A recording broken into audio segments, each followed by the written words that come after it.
Hey guys, hope you all are doing well. There's a link appearing in front of you on the screen. You can enroll and join the live demo classes through it with Knowledge Root and acquire a number of topics and courses going on it. Moving ahead, let's begin our video. The Ramayana, Chapter 9, Part 5, 6 and 7.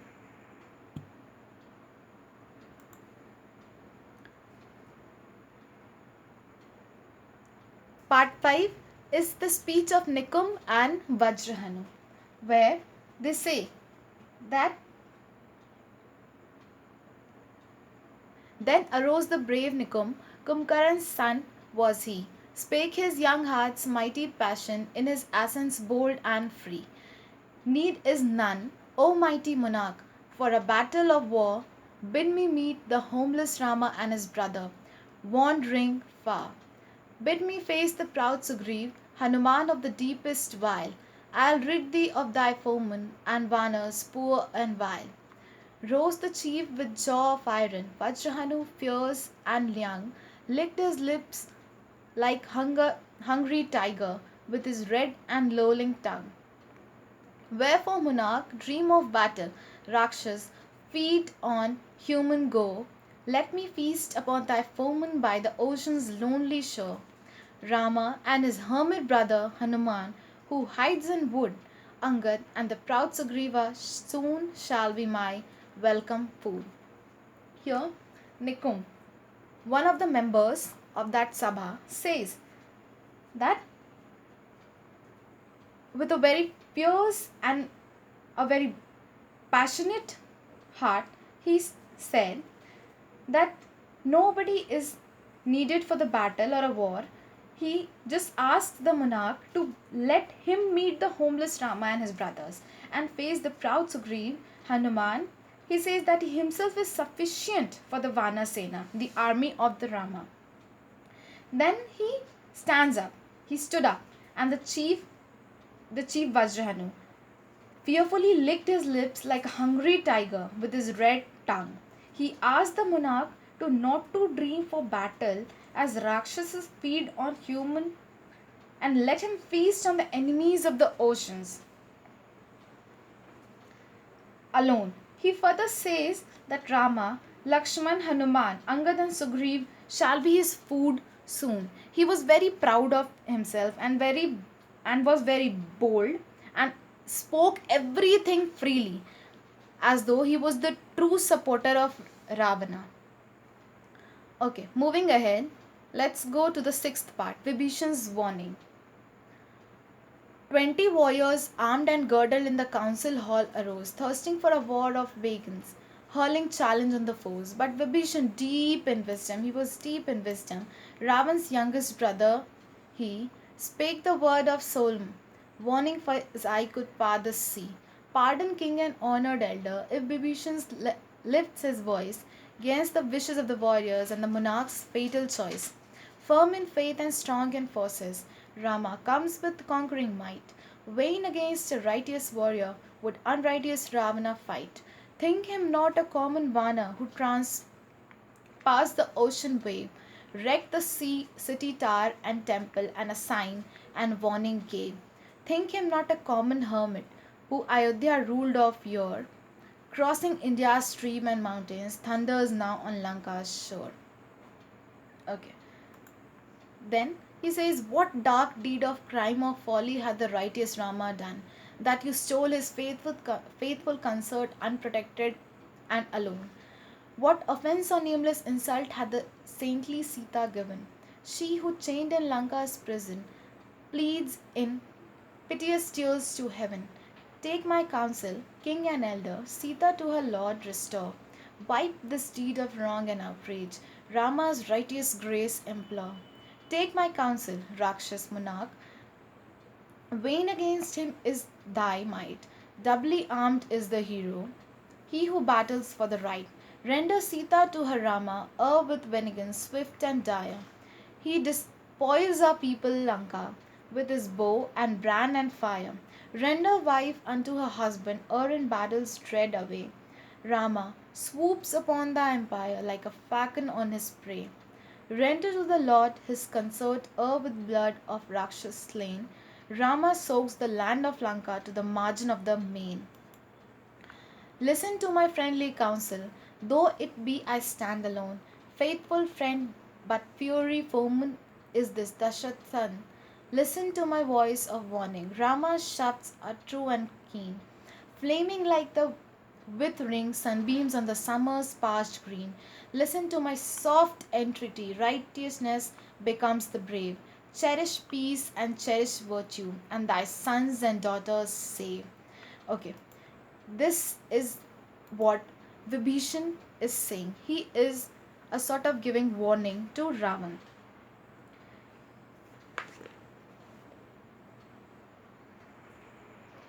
His speech begins as 20 warriors who were armed and girdled in the council arose thirsting for a war, throwing challenges on the enemies. But Vibhishan, deep in truth, the youngest brother of Ravana, spoke the words of warning as his sight could see. Okay, as his sight could see, it's mentioned over here that the farthest sea. He could see the farthest.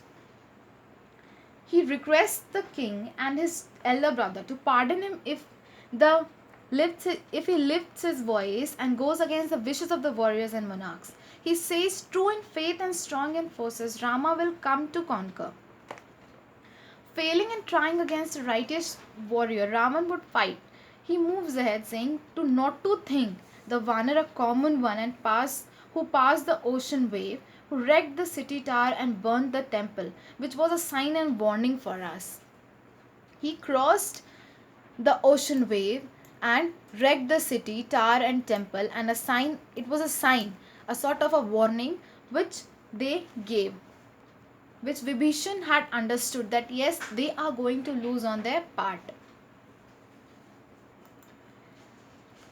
Further, he says that he should also not think Rama only a hermit who rules the great city of Ayodhya, but he has crossed the India's streams and mountains and now reached the shore of Lanka. By all these things, he could imagine that how strong and how powerful was he. He again says that what crime had the truthful Rama done that he is Ravan mentioned over here, that what crime had Rama done that he had taken his unprotected wife Sita, a sort of a kidnapping, and prisoned her in Lanka. And he pleads in piteous tears to heaven. Who pleads? Sita pleads to the heaven to save her. He requests the king and elders to take his counsel and return Sita to her lord and wipe out this wrong deed of theirs. To wipe out the wrong deed which they had done, which was the kidnapping of Sita.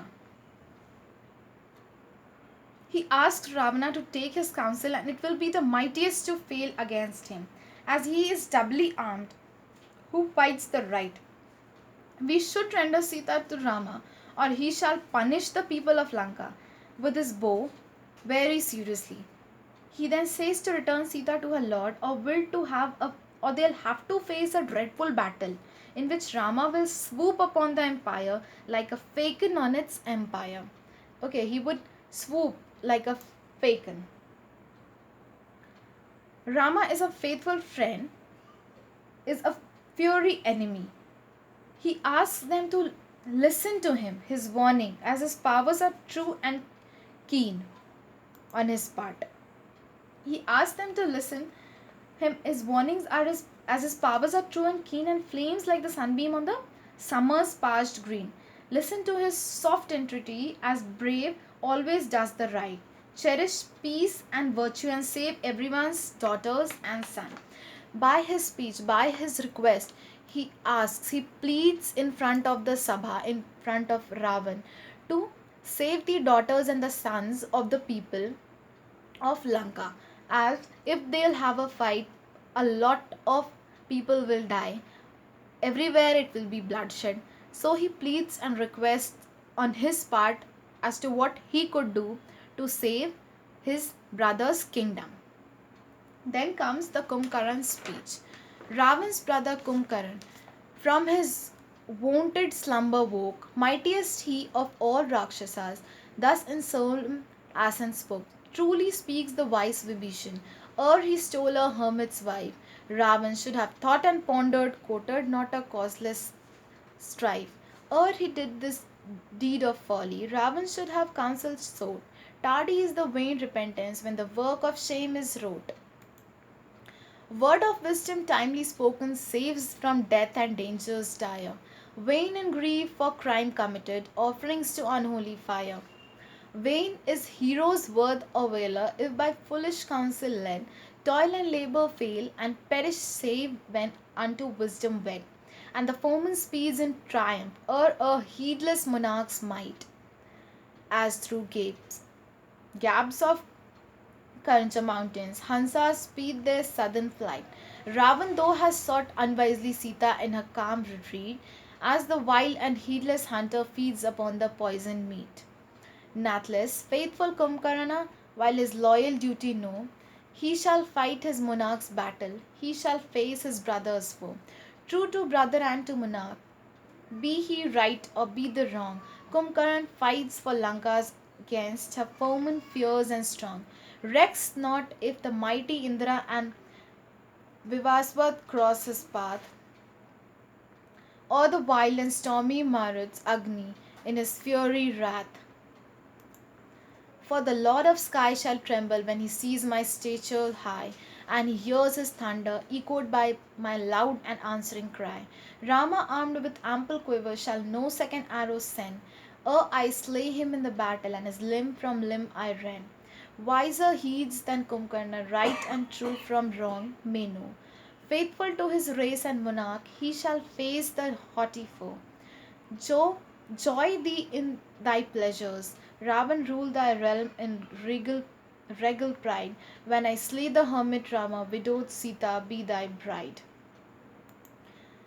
By all this is the Kumbhakaran's speech, his determination towards his brother. He was as he was. Kumbhakaran says that he first he woke up from his deep sleep and spoke in a solemn accent that truly speaks wise.